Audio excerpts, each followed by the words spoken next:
My name is Carol Suter, and I have lived here, Windward Lake, since 1996. It's just a wonderful place to live, and because it's all private, and we have good managers and everything, and that means so much.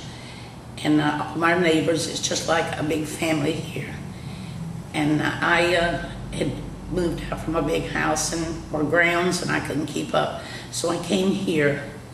And I thought it's the most wonderful thing, because I felt like I really lived in Florida then, although I had lived in Florida since '59. And then in 2005, I met my husband, Irwin. I'm Irwin Suter. Carol and I moved in. I moved into Carol's home in Windward Lakes at 2005, September the 25th, and. I am 93 years of age, and I moved out here to be near the MacDill Air Force Base since I am military retired. And I enjoy it so much. It's enclosed.